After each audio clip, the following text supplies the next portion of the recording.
Hello, నేను మీ CS రావు. సమాజం మీద పూర్తి అవగాహన ఉన్నటువంటి వాళ్ళు చాలా తక్కువ ఉంటారు. పైగా ఆ సమస్యల మీద పోరాడేటువంటి వాళ్ళు కూడా చాలా అరుదుగా ఉంటారు. కానీ సమాజంలో సమస్యలు వాటి మీద ముక్కుసూటిగా కుండ బద్దలు కొట్టినట్టు మాట్లాడేటువంటి సువేర గారు మనతో ఉన్నారు. ఆయనతో ఇంటరాక్ట్ అవుతాం. లేదు సార్, నమస్తే. నమస్కారం సార్. థ్యాంక్ యూ సార్ మా స్టూడియోకి వచ్చినందుకు. ఎందుకంటే నేను చాలా రోజుల నుంచి మీకోసం ఇంటర్వ్యూ చేద్దామని చెప్పి ప్రయత్నం చేస్తే ఇవాళకి ముహూర్తం ఫిక్స్ అయింది.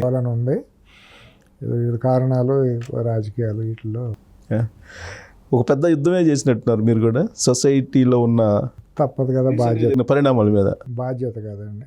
5 సంవత్సరాల నుంచి 10 ఏళ్ళ నుంచి చేసాం. ఎప్పుడు నిరంతరం అధికారం మీద పోరాటమే నాది. ఇర్రెస్పెక్టివ్ ఆఫ్ పార్టీ, ఎవరున్నా సరే సమాజం కోసం, సమాజ హితం కోసమే. మొత్తం మీద ఆ ఫైట్ సక్సెస్ అయింది అనిపిస్తుందా రిజల్ట్ తోటి? 100% అండి. చాలా థ్రిల్లింగ్గా ఉంది, ఉద్వేగనంగా కూడా ఉంది. నేను ఆంధ్రుల్ని నా నోటితోనే నేను చాలా బాధపడ్డాను. ఎందుకంటే వాళ్ళు ఇచ్చిన తీర్పుకి 2019లో ఇచ్చిన తీర్పును చూసి నాకు నేను ఆంధ్రునైనా కూడా హైదరాబాద్లో, తెలంగాణలో స్థిరపడినా కూడా నాకెందుకున్న వాళ్ళంటే ఒక ద్వేషం, అసూయ, అసహ్యం కలిగిన పరిస్థితి ఏర్పడింది 2019 ఎన్నికలు చూసినాక, రిజల్ట్స్ చూసినాక. అంటే నా ఉద్దేశం ఏంటంటే, చంద్రబాబు నాయుడు గారు 23 సీట్లు మాత్రమే గెలవగలిగే అంత తప్పులు, ఘోరాలు చేసిన వ్యక్తి కాదు. గెలవచ్చు, ప్రజాస్వామ్యంలో ఎవరైనా గెలవచ్చు, ఎవరైనా ఓడిపోవచ్చు. మహామహులు ఇందిరాగాంధీ, ఎన్టీ రామారావు గారు లాంటి వాళ్ళు ఓటమి చెందారు, పెద్ద లెక్క కాదు అది. పెద్ద ఇమేజ్ ఉండే తెలుగులో మనం చూసుకుంటే చిరంజీవి గారు, పవన్ కళ్యాణ్ గారు కూడా ఎన్నికల్లో ఓటమి చెందారు, పెద్ద లెక్క కాదు. కానీ ఒక అనామకుడు కానీ నేను భావిస్తాను. ఆ పేరు ఎప్పుడు కూడా నేను అసలు ఉచ్చరించడానికి కూడా నాకు ఇష్టం ఉండదు అసలు నాకు. ఎందుకంటే ఏముందని మనం ఆ పేర్లు ఉచ్చరించాలి, నాకు కొద్దిగా ఎలర్జీ ఆ బిహేవియర్ నాళ్ళు ఇది చూసిన తర్వాత. సరే, ఏముందని ప్రజలు అంత 151 సీట్లు ఇచ్చి ఆశీర్వదించారు అనేది నేను కొద్దిగా దిగ్భ్రాంతికి గురైన మాట వాస్తవం. నేను చంద్రబాబు గారి పరిపాలన పోకడలను వ్యతిరేకించిన మాట వాస్తవం. ఆ రోజుల్లో తప్పులు జరుగుతున్నాయి, ఆ తప్పులు సరి చేసుకుంటే ఇంకా మంచి జరుగుతుంది, రాష్ట్రం, కొత్త రాష్ట్రం అనేది ఒక భావం. తర్వాత రాష్ట్రం విడిపోవటానికి మేము వ్యతిరేకంగా పోరాడిన కొద్ది మందిలో నేను కూడా ఒకడిని. సమైక్యాంధ్ర కోసం విశాలాంధ్ర మహాసభ అని ఒక వేదికని ఏర్పాటు చేసి, దాంట్లో ఇప్పుడు పరకాల ప్రభాకర్ గారు, ఏబి వెంకటేశ్వరరావు గారు, ప్రధాని సి నరసింహారావు గారికి పాపం ఆయన చనిపోయారు. ఆయన కనుక వాళ్ళు ఇక్కడ ఉంటే ఇంకెంతో ఉత్సాహంగా ఉండేది. ఇవాళ ఈ రిజల్ట్ చూసిన తర్వాత ఆయన అయితే అసలు నిరంతరం అనుక్షణం గుర్తు చేసుకుంటున్నాం. ఆయన నరసింహారావు గారు ఉంటే మా నరసింహారావు గారు ఉంటే ఎంత బాగుంటుందా అన్న ఫీలింగ్. సార్, నాకు తెలిసి మీరు పేరు ఉచ్చరించడానికి కూడా ఇష్టపడినటువంటి అతని మానసిక స్థితి గురించి ఆర్టికల్ రాసిన నరసింహారావు గారు, అది రాసే ముందు కూడా చర్చించుకుంటాం. ఎందుకంటే నాకు ఫ్యాక్షనిస్టుల గురించి నాకు సంపూర్ణమైన అవగాహన ఉంది. రాయలసీమ రాజకీయాల్లో నేను చాలా దగ్గరగా చూసిన వాడిని. నాకు ఫ్యాక్షనిస్టులు కూడా చాలామంది ఆత్మీయులు, మిత్రులు ఏదన్నానండి, నాకు వాళ్ళతో సామీప్యత సంబంధాలు దగ్గరగా ఉన్నాయి. వాళ్ళని నేను చూశాను, అవగాహన చేసుకున్నాను. వాళ్ళ మీద నాకంటూ వాళ్ళ మానసిక పరిస్థితి ఎట్టా ఉంటుందనేది నేను దగ్గరగా చూసినాను. నరసింహారావు గారు మేము మాట్లాడుకున్నప్పుడు కూడా పాపం ఆయన ఇంకా బాగా దీర్ఘంగా విశ్లేషించారు, మానసిక శాస్త్రం ద్వారా విశ్లేషించి ఆయన అప్పుడే ఆవిష్కరించారు. అట్లా సోనియా గాంధీ గారి మీద కూడా ఆయన ఆర్టికల్ రాశారు. నిర్భయంగా రాసిన మనిషి ఆయన. నిజంగా పోరాటం మొదలెట్టింది ఆయనే అని చెప్పాలి. ధైర్యంగా పోరాడి ఎంతోమంది తిట్లు అంతా ఇది చేశారు. ఆయన ఈ క్షణంలో ఆయన ఉంటే అందరం కలిసి ఇంకా గొప్పగా సెలబ్రేట్ చేసుకుని ఆనందాన్ని పంచుకునే పరిస్థితి. In the interest of the society, మాకు పొలిటికల్ ఏమీ లేదు, డెమోక్రసీ కోసం తప్పించి. అది చేసిన తర్వాత ఏమనిపించిందంటే, ఎంత దారుణమైన రిజల్ట్ ఇస్తారా తెలుగు వాళ్ళు, ఎంత దారుణంగా చేస్తారా, ఎంత మాత్రమే అనిపించింది. సరే, గెలిచిన తర్వాత ఒకవేళ పొరపాట్లు ఏమీ లేకుండా మంచి పరిపాలన చేస్తే చంద్రబాబు గారిని కూడా, తెలుగుదేశాన్ని కూడా ప్రజలు మర్చిపోయేవాళ్ళు. కానీ నా అంచనాలకు అనుగుణంగానే పరిపాలన సాగింది. నేనేం పెద్ద భిన్నంగా జరుగుతుందని నేను ఊహించలేప్పుడు. ప్రజావేదిక కూలగొట్టడంతోనే మొదలైనప్పుడే నాకు తెలిసి అప్పుడు మిర్రర్ అనే ఒక ఛానల్ ద్వారా మిత్రుడు రామకృష్ణ, అప్పుడు రామకృష్ణ ఉండేవాడు అక్కడ, నాకు నాకు తమ్ముళ్ళు అంటాడు.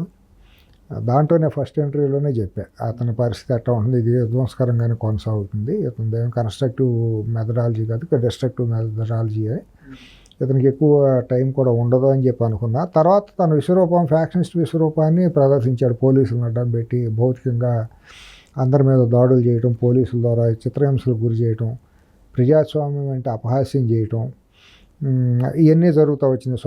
డాక్టర్ సుధాకర్ గారి ఇన్సిడెంట్ జరగటం, డోర్ డెలివరీ చేయటం. తర్వాత అసలు సుధాకర్ గారి ఇన్సిడెంట్ మరీ దారుణం. తర్వాత సొంత ఎంపీని తీసుకెళ్ళి చిత్రహింసలు చేయటం, తర్వాత ఒక వైజాగ్లో ఒక కిషోర్ అని ఆయన్ని అరెస్ట్ చేసి తీసుకెళ్ళి కరోనా అంటించడం అక్కడ, ఇవన్నీ వరుసనే. పోలీసుల్ని కొట్టించారు. సార్ విచిత్రమైన పరిస్థితి ఏంటంటే సార్, పోలీసులు ముందుకు వచ్చి మీడియాలో కొట్టించుకున్న తర్వాత మేము నెడితే పడ్డామని చెప్పే పరిస్థితికి వచ్చారు అని అంటే, అట్లాగే అమరావతిలో మహిళల మీద చేసిన దారుణం అండి, దాష్టీకం అండి. ఏ మహిళ అయినా కూడా తల్లులండి, మన తల్లులు లాంటి వాళ్ళండి మహిళలందరూ కూడా. వాళ్ళను అపహాస్యం చేయటం, సోషల్ మీడియాలో వాళ్ళ వ్యక్తిత్వ హననాలు చేయటం, నిజంగానండి వాళ్ళకి పాద నమస్కారాలు చేయాలి మహిళలకి. అవును, వాళ్ళు చేసిన పోరాటం మహిళలకి అమరావతి ఉద్యమం పేరుతో వచ్చిన మహిళలు భౌతికంగా శారీరకంగా హింస కంటే కూడా వాళ్ళు సాంఘికంగా సోషల్ మీడియాలో చేసిన ట్రోల్ చేయబడి వాళ్ళ వ్యక్తిత్వ హననం చేసి నిలబడ్డటువంటినండి. నిజంగా వాళ్ళ పాదాలకు నమస్కారం పెట్టాలి ఆ తల్లులకి మాత్రం, వాళ్ళు చేసిన పోరాటానికి. అలాగే ఈ నికృష్టులు రాజకీయ పోరాటం, ఏదైనా పోరాటం చేయొచ్చండి, సిద్ధాంతపరంగా మనం పోరాటం చేయొచ్చు. పొరపాటున ఏదో ఒక మాట తూలినా పొరపాటున తప్పు అయింది సిఎస్ రావు గారు అని నేను అంటంలో నా గొప్పతనం పెరుగుతుంది తప్పించి తగ్గదు, నేను మిమ్మల్ని ఒక మాట అన్నప్పుడు. కానీ బుల్డోజ్ చేసుకుంటా వ్యక్తిత్వ హననాలు కూడా దాటిపోయి తెలుగుదేశం అభిమానుల్లో మహిళలు, యువతులు, కొంతమంది యువతులు ఉంటారు పాపం, మన చెల్లెళ్ళు అంటారు, కూతురు, వాళ్ళను కూడా చాలా దారుణంగా ట్రోలింగ్ చేశారండి ఈ వైసీపీ బ్యాచ్. గోండాలు, నికృష్టులు ఏమనాలో కూడా తెలియదు, వాళ్ళు సంఘ విద్రోహులు. ఆ బాహుబలిలో కాలకేయుల కంటే దారుణమైన క్యారెక్టర్లు ఇవన్నీ కూడా అంత నికృష్టంగా బిహేవ్ చేశారండి. అర్ధరాత్రి పూట ఇళ్ళకి వెళ్ళి బెడ్రూమ్లోకి వెళ్ళారు, పోలీసులను తీసుకెళ్ళటం, ఇళ్లలోకి వెళ్ళి ఆడాలని కూడా కట్టుబట్టలతో నైట్ ఇళ్ళ మీద ఉండాలని కూడా తీసుకెళ్ళి గన్నవరంలో అరెస్టులు చేశారండి. ఒకటి కాదండి చెప్పడానికి, అన్ని దారుణాలు కాదండి. కొన్ని రాయలసీమ ప్రాంతాల్లోకి అయితే ఇళ్ల మీదకి వెళ్ళిపోయి, నీ మీద నేను మనసు పడ్డాను, నువ్వు రాత్రికి నాతో వస్తావు, లేదా నీ ఇంట్లోనే నేను నీతో ఉంటాను, నీ మొగుడిని బయటకు పంపించిన ఘటనలు జరిగినాయి. ఈ బయటికి చెప్పలేదు, ఎవరు మాట్లాడలేదు. బాబు గారికి తెలుసు, అది ఎవరిని చెప్పగలం. ఇది ఒకసారి మనం మాట్లాడితే అది లీక్ అయిపోయి రుజువు చేస్తాం. కుటుంబాలు దెబ్బతింటాయి కదా బయటకు వస్తే, సామాజిక అది ఫ్యాబ్రిక్ దెబ్బతినొచ్చు కదా, ఇవన్నీ ఎవరు చెప్పుకునేది. కానీ ఇలాంటి సంఘటనలు సార్ ఫ్యాక్షనిజంలు ఉంటాయా? మీరు దగ్గర నుంచి ఫ్యాక్షనిజం చూశారు కదా. ఫ్యాక్షనిస్ట్లో ధర్మవరంలో జరిగిందిగా 1989-94 మధ్య ఓబుల్ రెడ్డి అనే ఒక రాక్షసుడు చేసిన దాష్టీకాల మూలాన ధర్మవరం ప్రజలు ఇవాళ కూడా మర్చిపోలేని పీడకలలుగా ఉన్నాయిగా. కానీ ఒకటి ఫ్యాక్షనిస్టులు గౌరవిస్తారు మహిళల్ని అనేది ఒక ఉంది కదా సినిమాల్లో. సినిమా డైలాగులండి, సినిమా యాదవలో వాళ్ళని హీరోలను చేసి అన్నలు అని చెప్పేసి తొడగొడితే మా అన్న తొడగొడితే గాల్లోకి సుమోలు ఎగితే అని పెద్ద హీరోయిజం ప్రదర్శింపజేసి వాళ్ళని లేనిపోయిన ఇచ్చేశారు సిఎస్ రావు గారు. నిజంగా ఫ్యాక్షనిస్ట్ అనేవాడు ఒంటరిగా రాత్రిపూట మూత్రం చేయడానికి కూడా బయటికి వెళ్ళలేడండి. సత్య పిరికివాళ్ళు అండి వాళ్ళు అందరూ. గన్మ్యాన్లు సెక్యూరిటీ లేకుండా పెట్టుకుంటాం, లేదంటేనేమో వాళ్ళ వ్యక్తిగతమైన కక్షలో వ్యక్తిగతమైన దోపిడీకి దళితుల్ని, బీసీలని పక్కన కిరాయి సైన్యంగా పెట్టుకుని వాళ్ళ ఆర్థిక దీన్ని వాడుకుంటా వాళ్ళని కిరాయి సైన్యంగా మార్చేసుకుని వీళ్ళు చేసిన విధ్వంసకరం రైల్వే దీన్ని కన్వర్షన్ జరిగినప్పుడు చేసిన టెండర్లో, ఆంధ్రీనేవా టెండర్లో, తెలుగు గంగా టెండర్లో, బైరైటీస్ ఈ పేరుతో రాజకీయ పార్టీలని అండగా పెట్టుకుని ఫ్యాక్షనిజాన్ని ఒక ఆయుధంగా మార్చుకుని రాయలసీమ మొత్తాన్ని కొల్లగొట్టింది ఫ్యాక్షనిస్టులే, అభివృద్ధి జరగనివ్వకుండా. వాళ్ళలో ఈ కుటుంబం ఒకటి ప్రధానమైన కుటుంబం. కడపలో రాజంపేటలో బైరైటీస్ గన్లు పెట్టుకుని కొల్లగొట్టి, లేకపోతే వాళ్ళకి ఆధారం ఏంటి? వాళ్ళు వ్యవసాయదారులా, లేకపోతే ఏమన్నా కాంట్రాక్టులు చేశారు, ఏం చేశారు అని ఇట్లా వస్తుంది. ఇప్పుడు రాయలసీమలో మనం అందరిని అంటలేదు కదా, అందరూ చాలా గొప్ప మేధావులు, సంఘ సంస్కర్తలు, సాహితీవేత్తలు, ఎంతో గొప్ప పుట్టపతి నారాయణచార్యులు గారు ఉన్నారు, తరిమల నాగిరెడ్డి గారు ఉన్నారు, ఎంతమంది దామోదరం సంజీవ గారు ఉన్నారు, ఎంతమంది మహనీయులు ఉన్నారండి ఆ నేల మీద. మన వాళ్ళ అన్నమయ్య ప్రాంతం చెందిన వాడే కదా. మంత్రాలయం రాఘవేంద్ర స్వామి అక్కడనే, వీరబ్రహ్మేంద్ర స్వాములు వారు అక్కడ ఆయనే, ఎంతమంది మహనీయులు. అపూర్వమైన చరిత్ర కూడా ఉందండి, అపూర్వమైన చరిత్ర. మన ఒళ్ళు గగురుపూడ్చే అంత రాయలసీమ చరిత్ర అది. మనుషులు కూడా చాలా మంచి వాళ్ళండి. ఎంత ఉత్తములంటే వాళ్ళు అన్నం కడుపులో తీసి పెడతారు స్నేహానికి. అంత మంచి మనుషులు అక్కడ మనుషులు. ఫ్యాక్షనిజం ముసుగులో ఈ అరాచకాలు చేసినవి కొన్ని కుటుంబాలే, అందరూ కూడా కాదు. వాళ్ళలో ప్రధానంగా రాయలసీమలో మరీ దారుణంగా చేసిన కుటుంబాలు ఈ కుటుంబం ప్రధానమైన కుటుంబం. ఇంత దాన్ని తీసుకొచ్చేసి ఆ అధికారాన్ని చేతబట్టుకుని రాష్ట్ర వ్యాప్తం చేయాలని చూశారు. ఉమ్మడి రాష్ట్రాన్ని చీల్చింది ఆ కుటుంబమే. అధికారం కోసం తెలుగు జాతిని చీల్చింది ఆ కుటుంబం. అయిపోయిన తర్వాత మళ్ళీ తండ్రిని అడ్డం పెట్టుకుని పార్టీ ద్వారా దొంగ నాటకం అంతా చేసేసి పాదయాత్రలు చేసి దొంగ ఏడుపులు చేసేసి జనాలను మోసం చేసి అన్నీ ఉచితంగా పెట్టేస్తామని చెప్పి అధికారం పొందింది. ఇక్కడ 5 సంవత్సరాలు 6 సంవత్సరాలు ముఖ్యమంత్రిగా ఉన్నటువంటి ఆయన వ్యవస్థలన్నింటినీ ఎప్పుడూ కూడా చరిత్రలో లేనటువంటి చారిత్రక విధ్వంసం చేసిన వ్యక్తి, తొలి వ్యక్తి ఆయన. ఒక రాష్ట్ర ముఖ్యమంత్రిగా ఉండి వ్యవస్థల విధ్వంసం ఎట్లా చేయవచ్చు, ఎంతవరకు చేయవచ్చు అనేది నిరూపించిన మనిషి అతని తండ్రి. కానీ ఆయన మహానేతగా మిగిలిపోయాడు. దొంగ ఒక మహానేతగా మిగిలాడు. అది మరి దౌర్భాగ్యకరం, దురదృష్టకరం. కానీ మీరు ఇందాక ఒక పాయింట్ చెప్పారు, రాష్ట్రం విడిగొట్టడానికి కారణమే ఆయన అంటున్నారు. కానీ ఆయన సమైక్యవాది, ఆయన ఉన్నట్టయితే అసలు రాష్ట్రం విడిపోయేది కాదు అని. చంద్రబాబుని డిస్టెబిలైజ్ చేయడం కోసం చెన్నారెడ్డి గారిని పెట్టి ఎక్కడో పొలిటికల్ అన్ఎంప్లాయ్ ఉన్న కేసీఆర్ని తీసుకొచ్చి ఉద్యమాన్ని పురుడు పోసి పెంచి పోషించింది ఆయనే. ఆ రోజు పీసీసీగా ఉన్న వ్యక్తి. వాళ్ళు చేసిన పురుడే కదా, అక్కడి నుంచి చెన్నారెడ్డి గారు ఆధ్వర్యంలో చేసిన కమిటీనే కదా తెలంగాణ సాధనగా కాంగ్రెస్లో ఒక కమిటీ ఏర్పాటు తీసుకెళ్ళి అంతా మొదలెట్టింది, పెట్టారు కదా. మరి వీళ్ళ సహకారంతోనే కదా మరి ఆయన ఆత్మ యొక్క ఆశీస్సులతోనే కదా కేసీఆర్ ఇక్కడ ఉద్యమాన్ని నెలకొల్పింది. ఆ రోజు ఆర్థిక పరిస్థితి ఏముంది అక్కడ? ఎన్ని వాస్తవాలు మాట్లాడిన వాళ్ళు ఎవరు? రాష్ట్రం ఆయన బతికుంటే విడిపోయేది కాదు అని చెప్పి చంద్రబాబు నాయుడు మీద రాష్ట్ర విభజన దోశారు. అధికారం వచ్చే వరకు రాష్ట్ర విభజన అనే దాన్ని ఆయుధంగా వాడుకున్న వ్యక్తి అధికారం చేపట్టిన తర్వాత ఎవరైతే వేర్పాటువాదాన్ని భుజాలకు ఎత్తుకుని చేసిన కుటుంబం తర్వాత 5 ఏళ్ళు ఆయన బతికున్నంతకాలం ఉద్యమం పేరు ఎత్తలేదు. మీరు గుర్తు చేసుకోండి. ఆయన చనిపోయిన తర్వాత 4వ రోజు 5వ రోజు బయటకు వచ్చారు. ఎందుకు? వాళ్ళందరూ ఒకటే. ఎందుకంటే మేము ఉంటే ప్రశాంతంగా ఉండదు, లేకపోతే ఉండదనే ఒక థీరీని ఎస్టాబ్లిష్ చేయడంలో అది ఒక భాగం. వీళ్ళందరూ పంచుకున్న వాళ్ళే, వాటాలు పంచుకున్న వాళ్ళు. దోపిడీలు అందరికీ ఆ కుటుంబానికి ఈ కుటుంబానికి 2 కుటుంబాలకు వాటా ఉంది. వాళ్ళ తెలుగు జాతిలో అంటే 2 రాష్ట్రాల్లో, తెలుగు జాతి అంటే 2 రాష్ట్రాలు, 2 రాష్ట్రాల్లో ఈ 2 కుటుంబాలు అధికారాన్ని అడ్డం పెట్టుకుని ప్రపంచ చరిత్రలో ఎవరు చేయలేనంత అవినీతి చేసిన కుటుంబాలుగా మిగిలిపోయినాయే కాదో మీరు ఆలోచించండి. 2019లో కూడా అది క్యారీ అయ్యింది అనుకుంటారు. అంతే కదా. ఇప్పుడు 2014 నుంచి 2024-23 ఎన్నికల వరకు తెలంగాణ పేరుతో జరిగే అధికారాన్ని చేపట్టిన కుటుంబం ఎంత దోసింది? 2004 నుంచి 2009 వరకు, 2019 నుంచి 2024 వరకు ఆ కుటుంబం ఆంధ్రాలో ఎంత అరాచకం చేసింది? ఇవన్నీ చారిత్రక రుజువులేగా. మనమేం అబోధకల్పంలో లేదా ఒకళ్ళ మీద నిందలేయటం కాదు కదా. దీన్ని ఎవరిని కాదనగలరా? పోనీ మన చరిత్రనే మాట్లాడుకుంటున్నాం. మనమే రాజకీయ పార్టీల నాయకులం కాదు, మనమేమి సంఘ సంస్కర్తలం కాదు. చరిత్రను మనం అవలోకనం చేసుకుంటున్నాం అంతవరకు. ఇది దురదృష్టం. ఎవరికి అనుకూలంగా వాళ్ళు మలుచుకుంటున్నారు సమయంలో వాస్తవాలేమో తల్లివరకు అవుతున్నాయి. అంటే దాని మీద డిబేట్ చేయడానికి లేదు సిఎస్ రావు గారు. వాళ్ళు ఏమైపోయిందంటే దురదృష్టవశాత్తు ప్రపంచవ్యాప్తంగా అట్టాగే అయిపోయింది. మన తెలుగు నేలే కాదు. ఈ డిజిటల్ యుగం వచ్చేటప్పటికి వార్తలు అపవిత్రుల చేతిలోకి వెళ్ళిపోయింది వార్త అనేది. వాళ్ళు దాన్ని మిస్ఇంటర్ప్రిటేషను లేకపోతే కమ్యూనికేషను చేయటం మూలాన అది రకరకాలుగా జరిగిపోతుంది.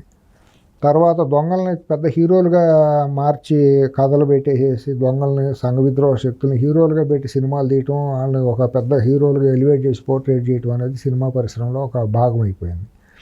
అక్రమంగా డబ్బులు సంపాదించిన వాళ్ళందరూ సినిమాల్లోకి వచ్చి వాళ్ళ క్యారెక్టర్ని గొప్పగా ఇది చేసుకుంటే సినిమాలు తీయటం.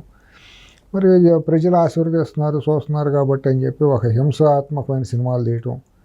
ఆ హింసా ప్రవృత్తిని బయట నాయకులుగా వచ్చినాడు కూడా అధికారంలో ఉన్నాడు కూడా అవలంబించడం.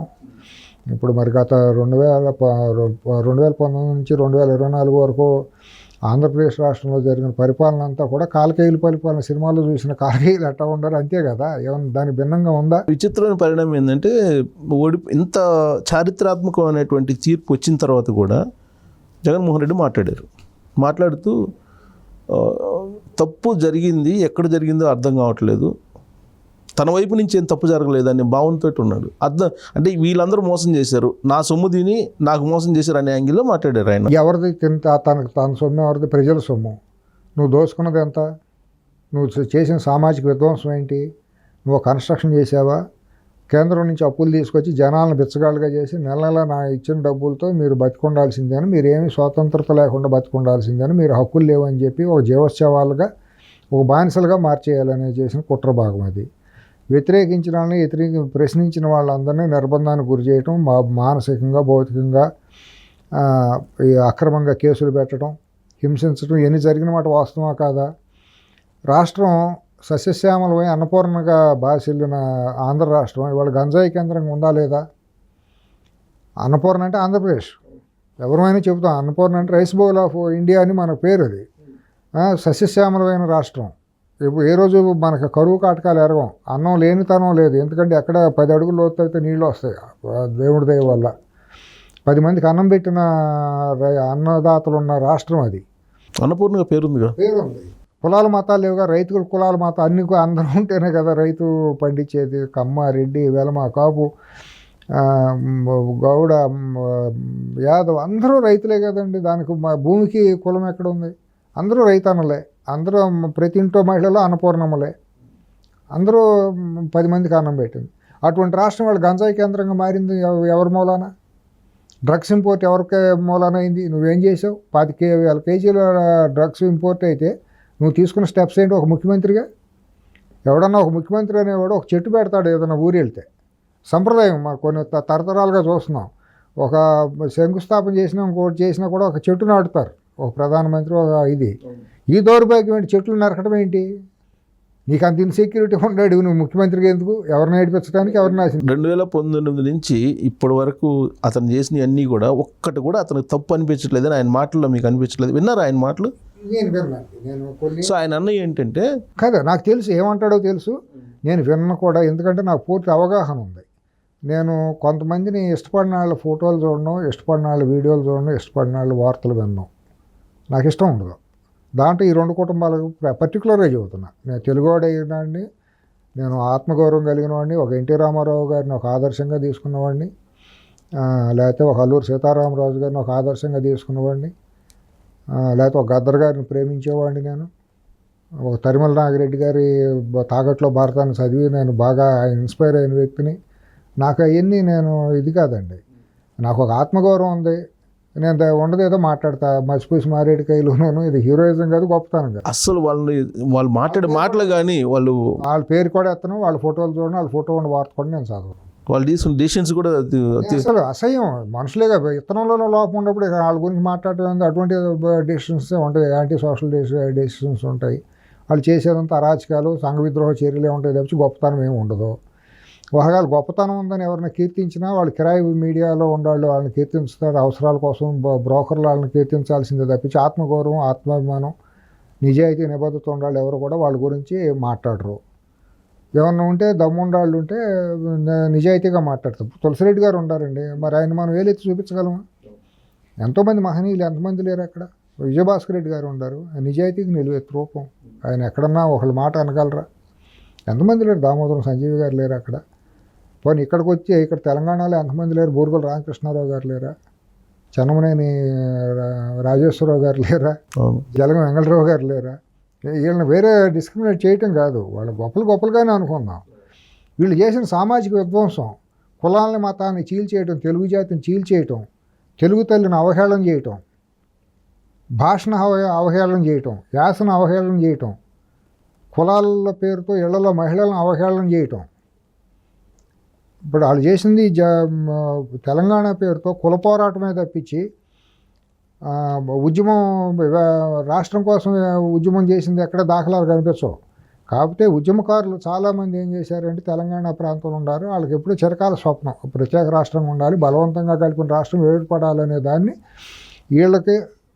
వాళ్ళు కలిశారు, ఉమ్మడి ఎజెండాగా మార్చుకున్నారు.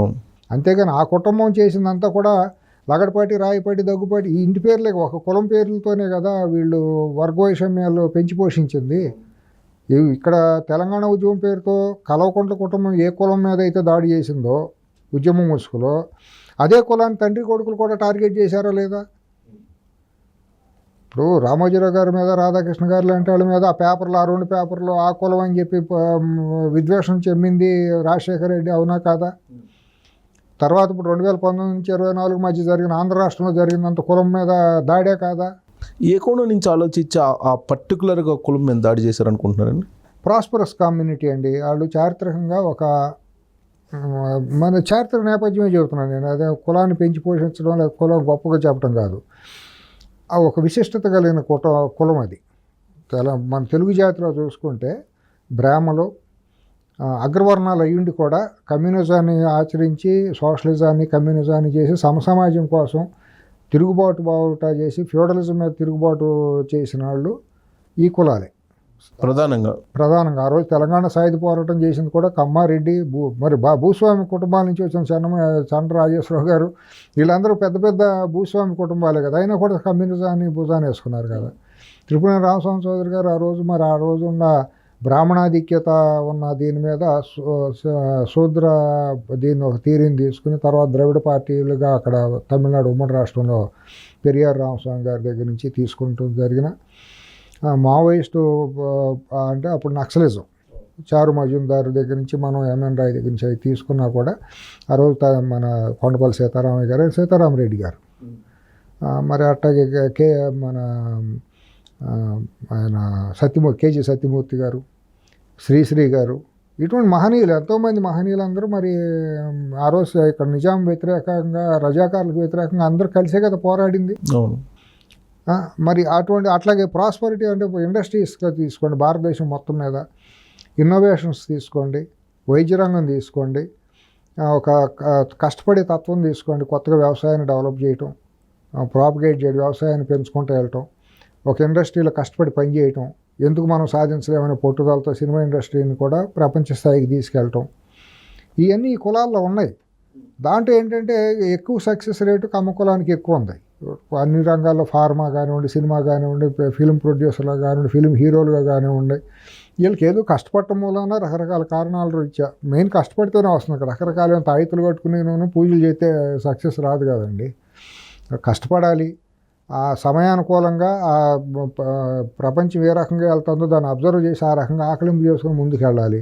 వెళ్ళినప్పుడు ఆ సక్సెస్లో ప్రతి ఒక్కరు భాగస్వామ్యం అవుతాం. ఆ సక్సెస్లో ప్రతిఫలాలను అందరూ అందుకుంటారు. ఎవరు ముందుకెళ్తే వాళ్ళు అందుకుంటారు.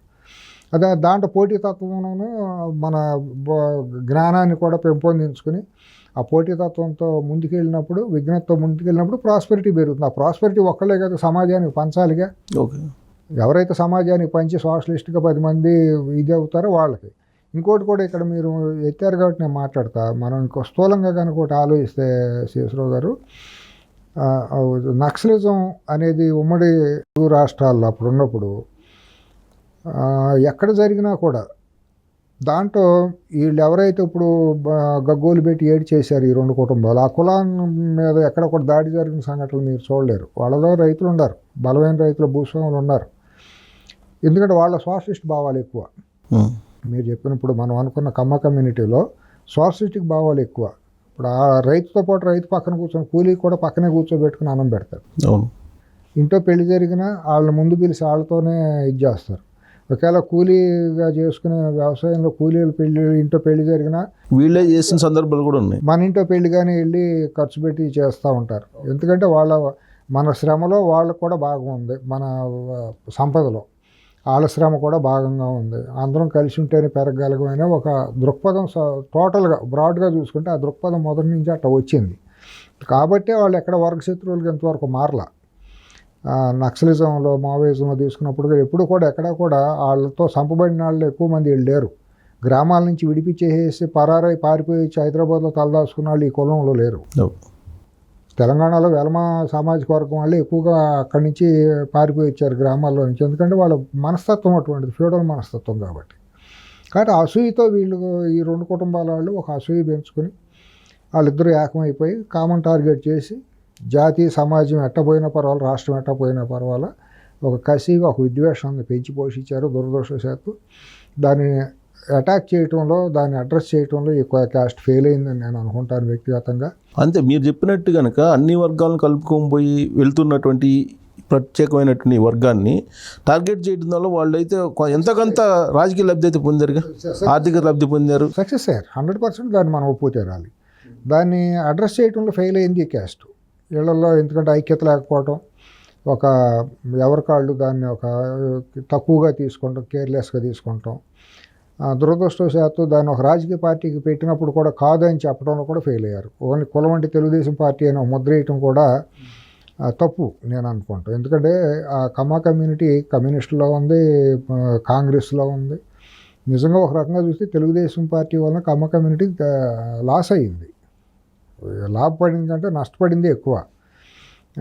ఎందుకంటే అనవసరంగా అలరపడ్డాం. నష్టం అంటే వేరే కాదు, అనవసరంగా నష్టపడటం జరిగింది. అంటే మిగతా సామాజిక వర్గాలు కొంత కంటగింపు కలిగి అవ్వాల్సిన పరిస్థితి వచ్చింది. Without any reason, without any pain, without any gain. అది కొద్దిగా ఒక మేధోమతనం అనేది ఆ కమ్యూనిటీలో జరగలేదని నేను ఇవాళ కూడా అనుకుంటాను. సో దాని పర్యవసానం ఎదుర్కొంటాన్న పరిస్థితి ఆ కమ్మ కమ్యూనిటీ ఎదుర్కొంటుంది. ఇవాళ కూడా విఘ్నతతో కొంతమంది కూర్చుని, మేధావులు కూర్చుని ఒత్తుత్తి కార్తీక మాసం సంఘాలు పెట్టుకుని ఊరిని అడావుడి ఆర్భాటాలు, పిచ్చి పిచ్చి పనులు, ఈ చిల్లరేషాలు కాకుండా ఒక వ్యక్తిత్వాన్ని పెంచేటట్టు, హుందాతనాన్ని పెంచేటట్టే ఉండాలి తప్పించి ఆ కుల సంఘాల పేరుతో 10 మందికి ఇంకా కంటగింపు అయ్యేటట్టును, 10 మందిలో నవ్వులు పాలు అయ్యేటట్టు ఉండకుండా ఉంటే బాగుంటుంది. ఇప్పుడు దురదృష్టశాతం ఏంటంటే ప్రతి చోట ఒక ఇదైపోయింది, వేలం అయిపోయి కుల సంఘాల పేరుతో వాళ్ళ కులాలు కొట్లాట్లాగా అయిపోయింది. దానికి అగ్ర కులాలే ముందు ఉండటం అనేది శోచనీయం. ఇక్కడ సార్ ఒక ప్రస్తావన వచ్చింది కాబట్టి, నక్సలైట్ మావోయిస్టులది అది వచ్చింది కాబట్టి మనకు 2004 తీసుకుంటే కనుక 2004 ఎన్నికల్లో మావోయిస్టు వ్యతిరేకంగా ఆ రోజు నక్సలిజం ఉంది. అప్పటికి ఇంకా మావోగా కన్వర్ట్ కాలేదనుకో, సిద్ధాంతం పేరు మారింది. సో నక్సలైట్కి వ్యతిరేకంగా మేనిఫెస్టోలో పెట్టారు తెలుగుదేశం పార్టీ. ఆ సందర్భంగా జగన్మోహన్ రెడ్డి ఒక ప్రైవేట్ సైన్యాన్ని నల్లమల్ల ఫారెస్ట్ ఏరియాని బేస్ చేసుకుని నడిపారు అనేది ఒకటి వినిపించేశారు. అప్పుడు నిజమేనది? అది నిజమేనా అంటే మనం రుజువుగా పేపర్గా చూడలేం, కానీ నేను గట్టిగా రుజువు అనే ఉందని నేను నమ్ముతాను. ఎందుకంటే వాళ్ళకి షెల్టర్ జోన్ ఇడుపులపాయలు అని ఉందనేది రాయలసీమలో ఎవరిని అడిగినా చెబుతారు. అట్లాగే చంద్రబాబు నాయుడు గారి మీద అలిపిరి బ్లాస్ట్ అయినప్పుడు నల్లాదిరెడ్డి ఎవరైతే టీం ఉందో ఆ టీం అంతా ఎక్కడ షెల్టర్ తీసుకున్నారో అందరికీ తెలిసిందే ఇవాళకి. తర్వాత అనవసరంగా అసలు ఆ కిరాయి సైన్యం అని నేను ఎందుకంటానంటే ఆ నక్సలిజం పేరుతో కూడా కొందరు కిరాయి సైన్యంగా మారారు అనేది ఉన్న వాస్తవం, దాన్ని ఒప్పు తీరాల్సిందే. అవునన్నా కాదన్నా నేను కూడా వామపక్ష భావజాలం కలిగినండి. నేను కూడా సానుకూలంగా వాళ్ళకి మద్దతుదారుని. రామారావు గారు అన్నారు నక్సలైట్ కంటే దేశభక్తులు ఎవరని. ఎన్టీ రామారావు గారు అన్నారు 82లో. మరి ఎంత గట్స్ ఉండాలి ఒక మాట అనాలంటే ఆయన. ఇవాళ కూడా నేను ఆ మాటకి ఆయన అడుగుజాడల్లో నడిచే మనిషినే కాబట్టి ఇవాళ కూడా నేను నక్సలిజాన్ని నేను సంపూర్ణంగా నేను ప్రేమిస్తాను. నాకు ఆ సిద్ధాంతాన్ని నేను ప్రేమిస్తాను. ఆచరణలో లోపం ఉండొచ్చు కానీ సిద్ధాంతంలో లోపం ఏమీ లేదనే అనుకుంటా. అది అమలు జరపడం కష్టం అవ్వచ్చు, ఆ ప్రేమించడంలో దాన్ని అభిమానించడంలో తప్పే ఉండదు కదా. ఈ విషయంకి వస్తే ఏంటంటే మన మాగుంట సుబ్రహ్మరెడ్డి గారి హత్యను మీరు గమనించండి. ఆయన వర్గశత్రువా? ఆయన సంపాల్సిన మనిషా నక్సలైట్లు? ఆయన ఏమన్నా ఘోరాలు ద్రోహాలు చేసిన మనిషి లేరు కదా. దాని వెనక ఎవరు ఉన్నారు కుట్రా? ఎందుకు ఆలోచిస్తూ సమాజం విఘ్నులైన వాళ్ళు మీ మీడియా అంతా దాని మీద ఎందుకు డిబేట్ పెట్టదు? ఇవి ఇన్ని సంవత్సరాలకి ఎవరు కంట్రోల్లో ఉండే ఈ మీడియా సంస్థలు అని, మరి లేకపోతే ఎందుకు విఘ్నత లేదా? మరి మన ఇక్కడ ఉమేష్ చంద్ర గారు ఎందుకు టార్గెట్ అవ్వాల్సి వచ్చింది? ఎందుకయ్యారు? నక్సలైట్ల పేరుతోనే కదా.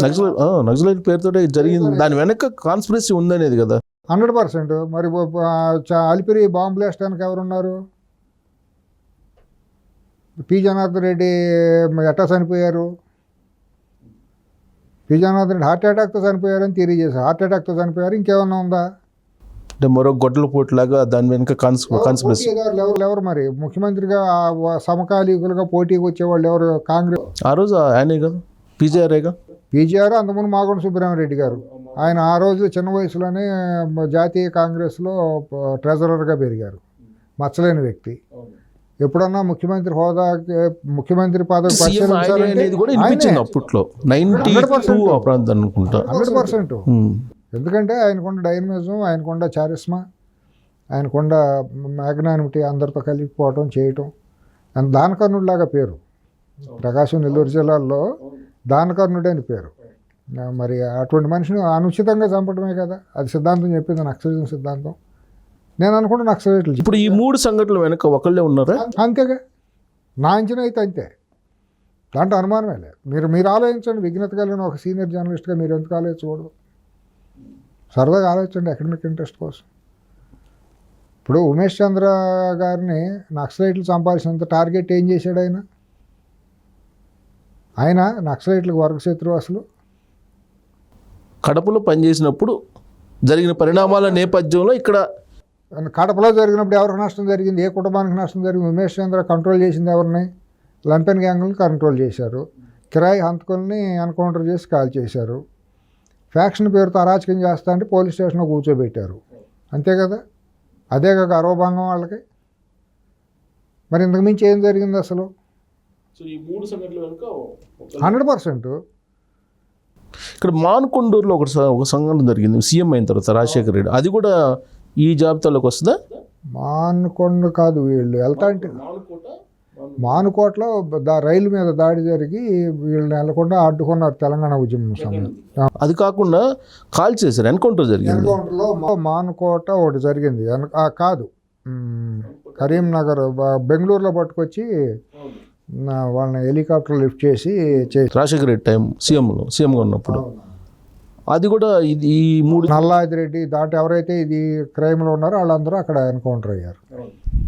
ఈ 3 జాబితాల్లో అది కూడా వస్తుందా? అది వేరే సపరేట్గా అంటే ఒకటే కదా, వాళ్ళు ఉంటే ఎప్పటికైనా రివీల్ అవుతుందిగా ఫ్యాక్టు. క్రైమ్ ఎట్టా ఉంటుందండి, ఫ్యాక్షన్స్కి చేసే క్రైమ్ థియరీ ఎట్టా ఉంటుందండి. ముదిగొండ అనుకుంటా కదా, ముదిగొండ కాల్పులేమో ముదిగొండ ఏమో వేరు. ముదిగొండ ఏమో ఈ బషీర్బాగ్ అయిన తర్వాత ముదిగొండలు రాజశేఖర రెడ్డి ఉండగా ముఖ్యమంత్రిగా ఉండగా అక్కడ కమ్యూనిస్టులు ఒక ఉద్యమం చేశారు, సేమ్ విద్యుత్ దీని మీదే చేస్తే ఖమ్మం జిల్లా ముదిగొండలో ఫైర్ చేసి కమ్యూనిస్టులు ఫైరింగ్లో చనిపోయారు. చాలామంది చనిపోయారు, ఎక్కువ మంది చనిపోయారు. దీనికంటే కూడా ఒక చోట పోలీసులే గిరిజన మహిళలను రేప్ చేశారు, విశాఖ జిల్లా మన్యంలో. అవును అవును, నేషనల్ వైడ్గా సెన్సేషన్ అయింది, అది పేరు గుర్తు రావట్లేదు. సార్ ఇప్పుడు 2004 ఎలక్షన్స్లో ఆల్మోస్ట్ నల్మల ఫారెస్ట్ ఏరియాలో సుమారుగా ఉండేటువంటి 80 కాన్స్టిట్యున్సీల్లో అసలు ఎలక్షన్ చేయకుండా సర్పంచుల్ని, జడ్పీటీసీలని ఆ రోజు తెలుగుదేశం పార్టీ వాళ్ళని చాలామందిని కాల్ చేశారు. ఈ ప్రైవేట్ చైన్ కాల్ చేసిందన్నా నక్సలైట్ జాబితాలు వేశారా వీళ్ళు కాల్ చేసి? ఇప్పుడు ఆ పరిటాల రవి గారి హత్యను కూడా మీరు ఆ కోణంలోనే చూడాలి. పరిటాల రవి గారి హత్యలో పాల్గొన్న వాళ్ళు ముద్దుసీన్ కానే కాదు. ముద్దుసీన్ ఊరినే ఒక కవర్డ్ ఆర్గనైజేషన్, కవర్డ్ దీని కింద పెట్టుకుంటమే కానీ రియల్ షూటర్స్ వేరే వాళ్ళు ఉన్నారనేది కదా అందరూ అనుకునేది. ఆ రోజు సిబిఐ కూడా అమ్ముడుపోయిందనే కదా, దర్యాప్తు సరిగ్గా జరగలేదు కదా. సిబిఐ దర్యాప్తు కనుక సీరియస్గా జరిగితే వేరుగా ఉండేది కదా, అసలు దోషులు బయటకు వచ్చేవాళ్ళు కదా. సీరియస్గా జరగదని అసెంబ్లీలో రాజశేఖర రెడ్డి ఒకవేళ మా కొడుకుంటే ఉరి తీయండి అని అన్నాడు. తెలుసు, ఉండదని తెలుసు, ఎందుకంటే ఆ రోజు కేంద్రంలో యూపీఏ ఉంది, ఇక్కడ మా రాష్ట్రంలో కూడా ఏంటనేది తెలుసు. లోపుకొలిసి వాళ్ళు జరగట్లేదు. వైఎస్ వివేకానంద రెడ్డి గారి హత్య కేసు సిబిఐకి ఏం బీకింది, ఏం కట్టలు వాళ్ళకి? పైకి చూసేది ఒకటి, సిబిఐ లోతులుగా ఉండేది ఒకటి అనేది సామాన్యుడు కూడా వాళ్ళు అర్థమైపోయింది. అది దాంట్లో ఉండే అవినీతి పరులే దాంట్లో ఎక్కువ మంది ఆఫీసర్లుగా ఉంటారు అనేది వాళ్ళు చాలామంది అనుకునే పరిస్థితి. అవన్నీ తెలుసు వాళ్ళు. మరి దాంట్లో ఏం జరిగిందో అక్కడ అదే జరిగింది. నేను అనేది ఏంటంటే ఈ ప్రైవేట్ సైన్యాలు అనేది అక్కడ ఉండటం అనేది రకరకాల పేరుతో వాళ్ళ వ్యక్తిగత కక్షలు తీర్చుకోవడానికి నక్సలిజం అనే పేరును అడ్డం పెట్టుకుని రకరకాల ఆర్మీల పేర్లతో అట్ట పెట్టుకుని, అది బీహార్లో కూడా అటువంటి అంతమునిపై రణబీర్ సేనలు ఇటువంటి కొన్ని పెట్టుకున్నారు కదా, దాన్ని మోడల్గా తీసుకుని ఇక్కడ కూడా నడపాలని చూశారు. నక్సలైట్లు కూడా ఆ రోజు ఏంటంటే షెల్టర్ జోన్, రాయలసీమ ప్రాంతం జోన్, దానికి ఎవరో ఒకళ్ళు షెల్టర్ కావాలి, పొలిటికల్గా ఉంటే ఇది అవుతుందని చెప్పి అక్కడ ఇడుపులపాయలోనే షెల్టర్ జోన్ ఉందనేది వాళ్ళు కొంతమంది అనుకుంటాం. ఎందుకంటే నక్సలైట్లలో అప్పుడు తర్వాత సరెండర్ అయిపోయి దళ కమాండర్లుగా ఉన్నవాళ్ళు, సీరియస్గా పీసీ ప్రొవిన్షియల్ కమిటీ మెంబర్లుగా ఉన్న వాళ్ళతో నాకున్న సన్నిహిత సంబంధాలతో వాళ్ళ దగ్గర నుంచి నేను విన్న మాట. They are no more. కానీ అప్పుడైతే నాటు తుపాకులన్నీ కూడా అక్కడి నుంచి ఇడుపులపై నుంచే సప్లై అయ్యేది అనేది ఒక టాక్ ఉండేది. తర్వాత సిమ్ కార్డులు కూడా అక్కడి నుంచి ఏర్పాటు చేయటం వాళ్ళ మనుషులే కదా. మరి చంద్రబాబు గారు అలిపిరికాటంలో సిమ్ కార్డులు సప్లై చేసిన వాళ్ళు ఎవరు? ఇవన్నీ బహిరంగ, దీని మీద చర్చ జరగాల్సింది జరగలేదు. దాని కంటిన్యూషన్ ఏంటంటే సార్, అసలు ఈ అంశం నేను ఎందుకు ఎత్తానంటే, ఇప్పుడు అదే ప్రైవేట్ సైడ్ను ఇప్పుడు మళ్ళా ఆయన ప్రభుత్వంలో 2019 నుంచి కూడా నడిచింది స్లీపర్ సెల్స్గా అనేది ఒకటి. కరెక్ట్ వర్డ్ అది, స్లీపర్ సెల్స్గా. ఇప్పుడు పరిటాల రవి గారి హత్యలో పాల్గొన్న వాళ్ళు, పోస్ట్ మార్టంలో ఉన్నవాళ్ళు ఎంతమంది చనిపోయారు, ఎట్ట చనిపోయారు అనేది వాళ్ళకి మిస్టరీయే కదా. అవును, ఎవరు చంపేశారు అనేది ఇది కాదు కదా. అలాగే ఈ కిరాయి సైన్యం ద్వారా హైదరాబాద్లో కానివ్వండి, తాడేపల్లిలో, గూడెంలో కానివ్వండి, విజయవాడలో కానివ్వండి ఎన్ని సెటిల్మెంట్లు జరిగినాయి. ప్రభుత్వం వాళ్ళదే, పోలీసులు వాళ్ళే కాబట్టి ఎవరికి చెప్పుకోలేకుండా పాయింట్ బ్లాంక్లో ఎన్ని ఆస్తులు రాంచుకోవడం జరిగింది. తిరుపతిలో కానివ్వండి, కడపలో కానివ్వండి, విశాఖపట్నంలో కానివ్వండి. విశాఖపట్నం లక్షలాది ఎకరాలే అనుకోవాలి. ఆల్మోస్ట్ మొన్న డేటా ప్రకారం నాకు తెలిసినంత వరకు మొత్తం 25 లక్షల ఎకరాలు అసైన్ ల్యాండ్స్ ఉంటే దాంట్లో 4 లక్షల ఎకరాలకు సుమారుగా ఆ 22 అనే దాని నుంచి రిలాక్సేషన్ ఇచ్చారండి. అంటే ఈ 4 లక్షల ఎకరాలు ఎవరు రాయించుకున్నారో తెలియదు. అంతే, తెలియదు ఏముంది. అటు ఏటు విశాఖపట్నం మొత్తానికి కబ్జా చేసేసారు. ఇట్లా ప్రాంతానికి ఒక రెడ్డి గారు మొదలయ్యారు. మొత్తం 13 జిల్లాలని 4 జిల్లాల చొప్పున 3 జిల్లాల చొప్పున 4 కుటుంబాలు 4 రెడ్డి గారులకు అప్పచెప్పేసారు. వాళ్ళ ప్రైవేట్ సైన్యానికి. రెడ్డి గారు అంటే రెడ్డి కమ్యూనిటీ కాదు. అవును అవును. నిజంగా చేస్తే సిఎస్ రావు గారు గత 5 సంవత్సరాలుగా కమ్మాడితో పాటు సఫర్ అయిన క్యాస్ట్ రెడ్డి క్యాస్ట్. గౌరవం కోల్పోయి, మర్యాదలు కోల్పోయి, ఆర్థికంగా నష్టపోయి, వాళ్ళు కాంట్రాక్టర్లు, ఇండస్ట్రియలిస్టులుగా ప్రాస్పరిటీ కమ్యూనిటీ అండి రెడ్డి కమ్యూనిటీ. వాళ్ళు 10 మందికి అన్నం పెట్టడం, హాస్పిటల్స్ పెట్టడం అన్నీ కూడా కమ్మాడితో ఈక్వల్గా, చదువులో, వైద్యం అన్నిటితో ఈక్వల్ ఉన్నారు. ఈ మధ్యకాలం నా ఫ్రెండ్స్ కూడా ఒకళ్ళిద్దరు మా కమ్యూనిటీకి చెడ్డ పేరు తీసుకొస్తున్నాడు ఇతను అనే యాంగిల్లో కూడా ఫీల్ అయిన వాళ్ళు ఉన్నారు. ఓపెన్గా మాట్లాడారు, మనతో చెప్పారు. మీరు ఎట్టయితే ఫీల్ అవుతున్నారు, తెలుగుదేశం మూలాన్ని మేము నష్టపోతున్నామని, ఇతని మూలాన్ని మేము నష్టపోతున్నాం అనవసరంగా అని చెప్పి. ఆ ప్రొజెక్షన్ మనకి ఎక్కడ కనిపించింది అంటేనండి, నెల్లూరు జిల్లాలో ఎక్స్ప్లోర్ అయ్యింది. ఎస్ సార్, కరెక్టే. అది ఆనం రామనారాయణ రెడ్డి గారు లాంటి వాళ్ళు ఎప్పుడు కూడా చాలా గొప్ప కుటుంబాలు. వాళ్ళు చాలా చైతన్యవంతమైన ప్రాంతం నెల్లూరు. నక్సలిజం, కమ్యూనిజం అంతా కూడా అది పురిటిగడ్డ లాంటిది. అది స్లీపర్ సెల్స్కి ఒక మొదటి నుంచి అది ఒక ప్రాంతం. అది నెల్లూరు సామాన్యమైన ప్రాంతం. అసలు నెల్లూరు వాళ్ళకు చరిత్ర వేరుగా సార్. ఆ కమ్యూనిటీని, రెడ్డి కమ్యూనిటీకి, అది బెజవాడ గోపాల్ రెడ్డి వీళ్ళందరూ అప్పుడు ఆ టైం నుంచి కూడా వీళ్ళు రాజకీయంగా మాతలు కానివ్వండి, పెద్ద ఊబుల్ రెడ్డి గారు ఇవన్నీ. ఎందుకంటే చెన్నై దగ్గరగా ఉంటాం, మద్రాసు దగ్గరగా ఉంటాం, వ్యాపారాలు అన్నీ వాళ్ళే. హైదరాబాద్లో హోటల్ ఇండస్ట్రీ అంతా వాళ్ళదే. రాజకీయం ఏది చేసినా చాలా సాఫ్ట్గా, సౌమ్యంగా చేస్తారు. అసలు జగన్మోహన్ రెడ్డి చేసిన రాజకీయానికి భిన్నం అసలు వాళ్ళు ఎప్పుడూ లేదు. ఆ క్యాస్ట్ అనేది లేదండి వాళ్ళకి. పేరు చివరి క్యాస్ట్ ఉంటుంది కానీ వాళ్ళ పరిపాలన వస్తే అందరినీ సమానంగా చూసుకుంటారు. అక్కడ అన్ని కులాలతోనే ఉంటారు తప్పించి మేము రెడ్డి అనే భావజాలం అసలు నెల్లూరు రెడ్డిలో ఉండదు. చాలా సోషలిస్టిక్గా, చాలా ఫ్రెండ్లీగా ఉంటారు. సార్, మీకు సమాజం మీద బాగా స్టడీ చేస్తున్నారు సున్నితంగా. మీకు అబ్జర్వ్ చేస్తే కనుక నెల్లూరు సంబంధించి రెడ్డి సామాజిక వర్గానికి కడపకి అసలు సంబంధాలు కూడా ఉండేవి కాదంట ఒక మూమెంట్లో. అది నిజమేనా? బ్యాక్వర్డ్నెస్ ఎక్కువ ఉండటం మూలాన, mind set, faction mind set ఇది ఉండటం మూలాన నెల్లూరు రెడ్లందరూనేమో ప్రాస్పరిటీ, వాటర్ ఎక్కువగా ఉంటాం, వ్యవసాయం ఉంటాం. మోర్ ఎవరు ఏంటంటే చదువులోను, మద్రాసు పక్కనే కాబట్టి చదువు, వ్యాపారాలు ఎక్కువ. కడపలో ఏంటంటే ఓన్లీ సంపన్న కుటుంబాలు తప్పించి తతిమ వాళ్ళందరూ కూడా, మధ్యతరగతి వాళ్ళందరూ కూడా ఆర్థిక వనరులు తక్కువ. వ్యవసాయం చేయాలంటే నీటి KC canal, Kadapa Kurnool canal ఉంది కదా, ఆ కేసీ కెనాల్ కింద ఉన్న సాగు ప్రాంతం తప్పించి తతిమ ప్రాంతం అంతా కూడా డ్రై ల్యాండ్సే. ఈ పులివెందులు ఇదంతా డ్రై ల్యాండ్ కింద లెక్క. అదొక వేరియేషన్ ఉండటం మూలాన ఎక్కువగా సంబంధాలు ఉంటారు. అంటే ఆర్థికపరమైనటువంటి అంశాలు కాకుండా వాళ్ళ అలవాట్ల పరంగా, సంప్రదాయాల పరంగా కూడా ఇప్పుడు మీకు కర్నూలు, నెల్లూరు జిల్లాకు సంబంధించి రెడ్డి సామాజిక వర్గం కొంచెం ఇచ్చిపుచ్చుకోవడాలు ఉంటాయి కానీ బట్ కడపకు ఉండవు అనేది ఒకటి ఉంది. అనంతపూర్ కూడా అట్టాగే ఉంటుంది. అనంతపూర్ కూడా బాగా బ్యాక్వర్డ్నెస్ ఉండటం మూలాన అది ఒక ఎడారి ప్రాంతంలాగానే ఉంటుంది. పాపం అక్కడ అందరూ కూడా చాలా ఇబ్బంది పడిన వాళ్ళు అందరూ. కడప అంటే కూడా ఏంటంటే మొదటి నుంచి ఈ కుటుంబాలు, ఈ ఫ్యాక్షన్ కుటుంబాల మూలాన కూడా ఎవరో పిల్లల్ని ఇచ్చిపుచ్చుకోవాలని కూడా సాహసం చేసేవాళ్ళు. వద్దులే మనకెందుకులు ఆడుతూ అన్న ఇది ఉండేదండి. నెల్లూరు వాళ్ళు ఏంటంటే సోషలిస్టిక్గా చాలా పాష్ అండి, హైయెస్ట్గా ఉంటారు వాళ్ళు. ఆలోచన కానివ్వండి, కలిసిపోవటం కానివ్వండి, వాళ్ళు షార్ట్ సైటెడ్గా కులం అని షార్ట్ సైటెడ్నెస్లో ఉండదండి.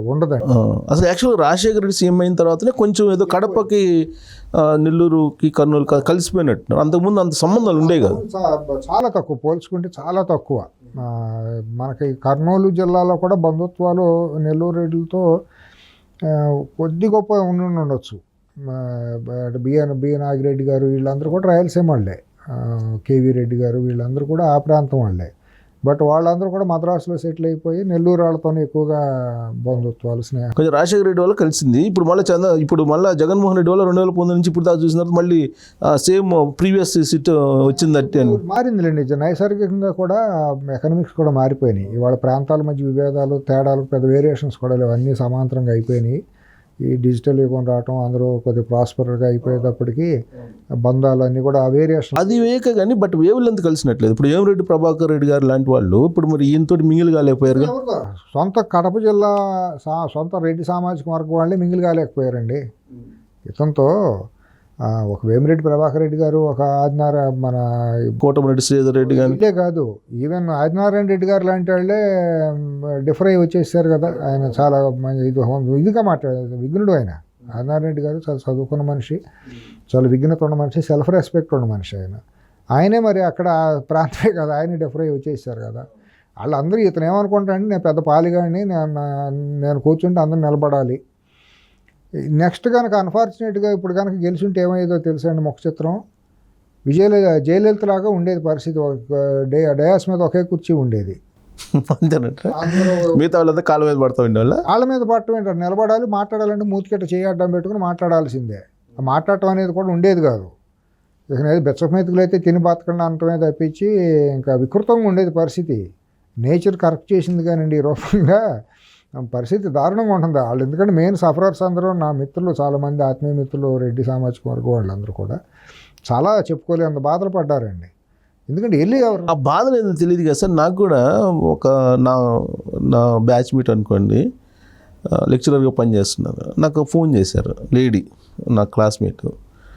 మళ్ళీ జగన్మోహన్ రెడ్డి సామాజిక వర్గం మళ్ళీ జగన్మోహన్ రెడ్డి వస్తాడని భయపడి ఆ రోజు నిద్రపోలేదండి, అకౌంటింగ్ ముందు రోజు అన్నాను. ఏంది అంత ప్యానిక్ సిచ్యువేషన్ ఉంది అనిపించింది. నాకు బాగా ఆత్మీయుడు, అలాగే అక్కడ ఆ కుటుంబానికి కూడా బాగా దగ్గర మనిషి. సోదరా ఏమనుకుంటున్నావు నువ్వు అన్నాడు. ఏమనుకునేది ఏమో సోదరా, 3 ఏళ్ళ నాడే చెప్పాను కదా, అయిపోయిన చరిత్ర అది, డిపాజిట్లు కూడా రాని పరిస్థితిలోకి వెళ్తుంది అని నేను ఈక్వేషన్ చెప్పా. ఏముంటాయనేది నేను జూన్ 24వ తారీఖు 2023లో ఒక ఛానల్లో చెప్పా. ఇది 20 సీట్ల కంటే లోపు వస్తుంది, సింగిల్ డిజిట్కి వచ్చినా ఆశ్చర్యం లేదు, ప్రజలు తీర్పు ఇవ్వబోతున్నారు. లాస్ట్ ఇయర్ ఓకే, అంటే almost 1 year. Almost 1 year. June 28, 2023 అది టెలికాస్ట్ అయింది. యూట్యూబ్లో ఇప్పుడు కూడా ఉంటుంది. నేను 1 year తర్వాత రావులపాలెంలో ఒక రోడ్డు ఎమ్మట వేసవకాలం గొర్రెలను కాసుకునే వాళ్ళతో నేను మాట్లాడా, రాజమండ్రి నుంచి వస్తా అంటే. ఆశ్చర్యకరంగా వ్యతిరేకత చూపించాడు. తూర్పుగోదావరి జిల్లా అనేదండి ఒక ఇండెక్స్ లాంటిదండి రాజకీయంగా. మీరు ఎప్పుడైనా గమనిస్తే సినిమా హిట్ ఆఫ్ అట్టా చెప్పేది విజయవాడ కేంద్రం. రాజకీయంలో సూచికలు విండ్ ఫ్లో చూపించేది తూర్పుగోదావరి. అక్కడ ఎట్లా అయితే మ్యాండేట్ వస్తే అదే మ్యాండేటు స్టేట్ అంతా వస్తుందండి. అక్కడ గమనించానండి ఫస్ట్. ఇక అక్కడి నుంచి తర్వాత కాలక్రమంగా అది ఆ రోజు వైరస్ చేరింది. ఆ వైరస్ ప్రాపగేట్ అయ్యి గుడ్లు పెట్టి ఎక్స్ప్లోడ్ అవ్వడానికి ఈ టైం పట్టింది. ఇది పోతుందని అంటే లేదు సోదరా, పోతే నాకంటే హ్యాపీగా ఉండేవాడు, నీకంటే నేను హ్యాపీయెస్ట్ పర్సన్ని. ఆయన రెడ్డి గారు స్వేర్, సోదరా ఈ ప్రభుత్వం పోతే నీకంటే నేను మోస్ట్ హ్యాపీయెస్ట్ పర్సన్ని, బట్ పోదేమో అని అనిపిస్తుంది, వాళ్ళు మాటలు అంటే మళ్ళీ గెలుస్తాం 120 సీట్లతో అని అన్నాడు. అంటే ఎవరేం చేస్తారో సోదరా, పోవటం గెలవటం మన చేతిలో ఏముందిలే. నా అంచనా అయితే మాత్రం 100% పోతుంది, ప్రభుత్వం పోతుందని ఏ వర్గం హ్యాపీగా లేదు అని నేను సామాజిక కోణంలో అన్ని విశ్లేషించి చెప్పా. ఏమో సోదరా అయితే పర్వాలేదు అన్నాడండి. మొన్న రిజల్ట్స్ రాగానే సెలబ్రేషన్స్ బహుశా నిన్న ఉదయం మొదలెట్టి ఈరోజు ఉదయం అంటే 24 hours దాకా కూడా సెలబ్రేషన్ చేసుకుంటా. బ్రదరు నేను నా అంత హ్యాపీయెస్ట్ ఎవరు లేరు బ్రదరు, నిజంగా చెబుతున్నాను అని. ఎందుకంటేనండి నేను అనేది ఇది వాళ్ళు ఎందుకు వచ్చింది, ప్రతి ఒక్కరికి ఆస్తులు ఉన్నాయి కదా, ఓ. భూములు ఉండే ల్యాండ్ ఎంత కదా ఉంటాయి ఇక కదా. 2014 2019 మధ్య 10 లక్షల ఉంది, 60 లక్షలు 70 లక్షలకి వెళ్ళింది నోషనల్గా ప్రతి రైతుకి, ప్రతి కుటుంబానికి ఆస్తులు పెరిగినాయి.